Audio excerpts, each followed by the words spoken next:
दीन दो तरह के होते हैं। एक दीन तो वो है जिसमें दैन्य हो, और दूसरा दीन वो है कि भगवान सामने खड़े हों फिर भी वो देखकर पहचान ना सके, वो भी दीन है। प्रमाण साफ साफ लिखा है।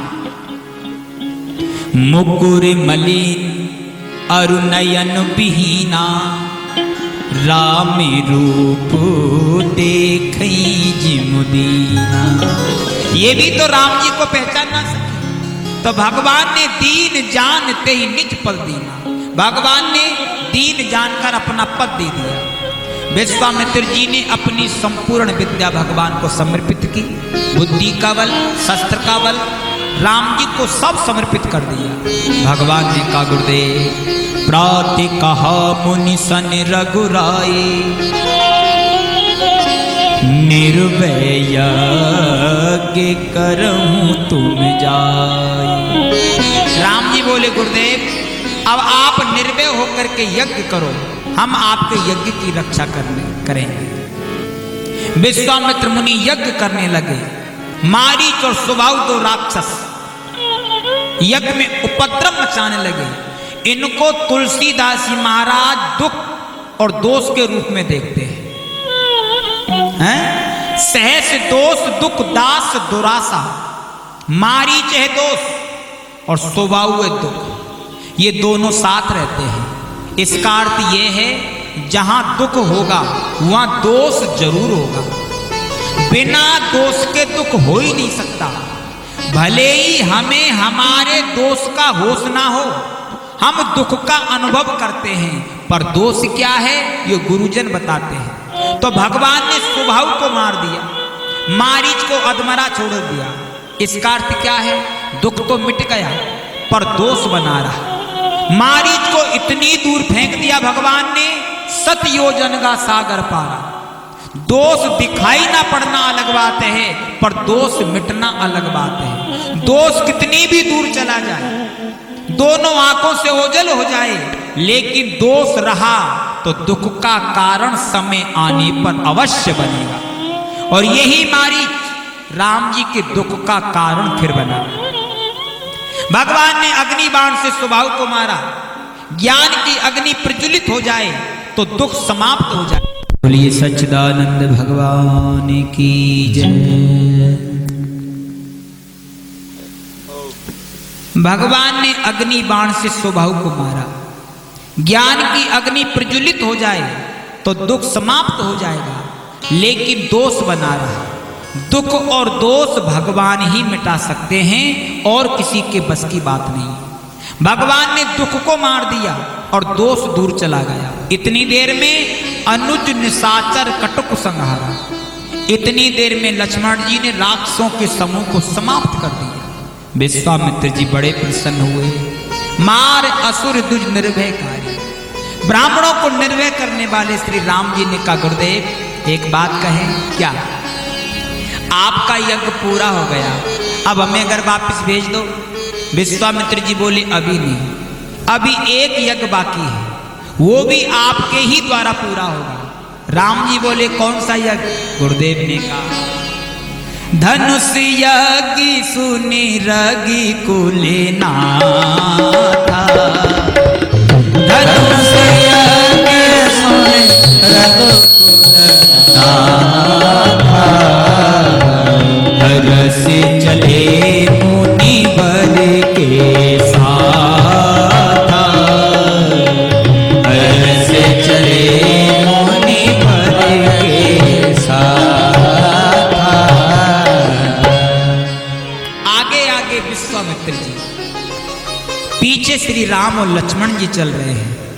आश्रम एक दीख मग माही, खग मृग जीव जंतु तेहनाही। रास्ते में एक आश्रम दिखाई दिया। ये विचित्र आश्रम है। ऋषि मुनियों की कौन कहे, खग मृग जीव जंतु तेहनाही। ना पशु ना पक्षी ना कोई जीव जंतु। राम जी ने पूछा गुरुदेव ये आश्रम किसका है? विश्वामित्र जी ने कहा ये आश्रम अहिल्या माता का है। अहिल्या माता से जो भूल हो गई थी, पति ने कुपित होकर श्राप देकर सला बना दिया। पूछा मुनि शिला प्रभु देखी। राम जी ने कहा गुरुदेव ये शिला कैसे पड़ी है? विश्वामित्र जी बोले राम इस शिला की तरफ तो कोई नहीं देखता, फिर आप क्यों देख रहे हो?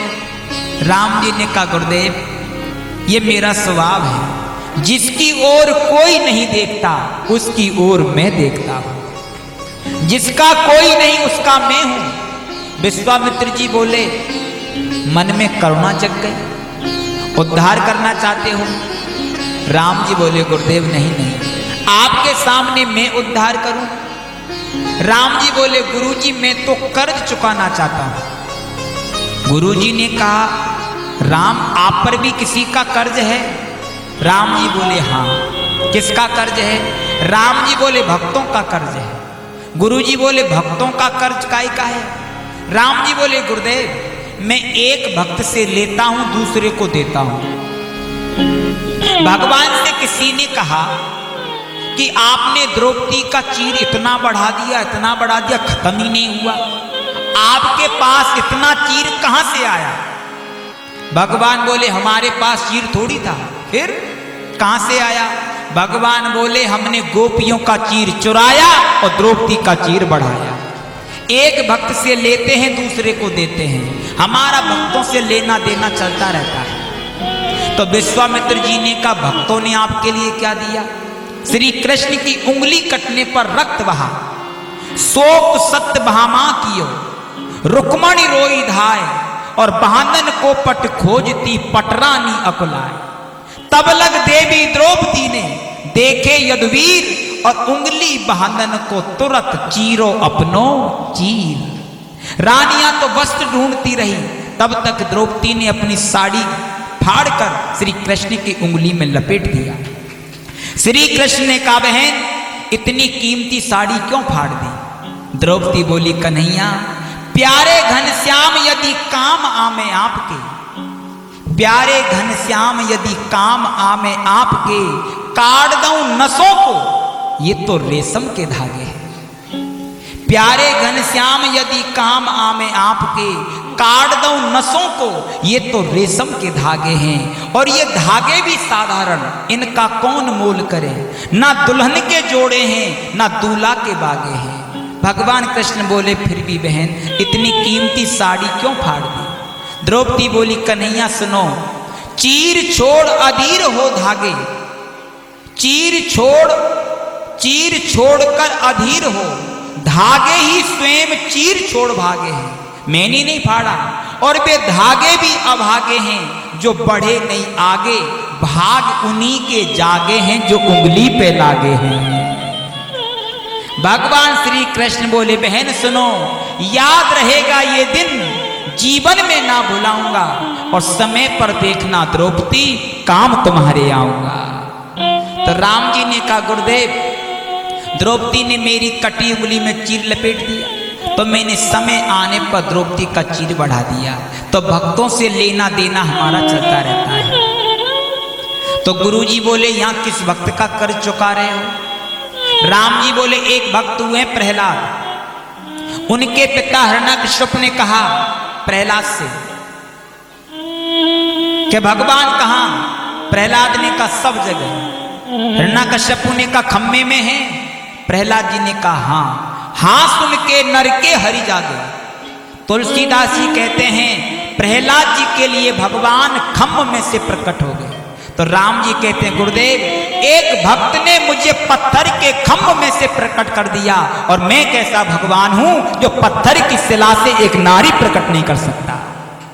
और सार्थक संकेत, भगत का प्रेम पत्थर में परमात्मा को प्रकट कर देता है, और भगवान की करुणा पत्थर जैसे हृदय में भी भक्ति की भागीरथी प्रकट कर देता है। अहिल्या जी पर चरण रखा। अहिल्या जी चाहती क्या है? चरण कमल रज। एक बात बताओ, जिसको चरण ही मिल जाए तो रज की क्या जरूरत है? पर अहिल्या जी बोली मुझे रज चाहिए। क्यों? रज से ही मेरा पतन हुआ है, और रज शब्द में स्नेह से है। धूल को भी रज कहते हैं और रजोगुण को भी रज कहते हैं। सत रज तम। रजोगुण जैन्य है, काम और क्रोध। काम के कारण मेरा पतन हुआ है, रज से मेरा पतन हुआ है और रज से ही मेरा उद्धार होगा, तो समाज को एक संदेश मिलेगा। क्या? रज से केवल पतन ही नहीं होता, रज से उद्धार भी होता है। लेकिन कब?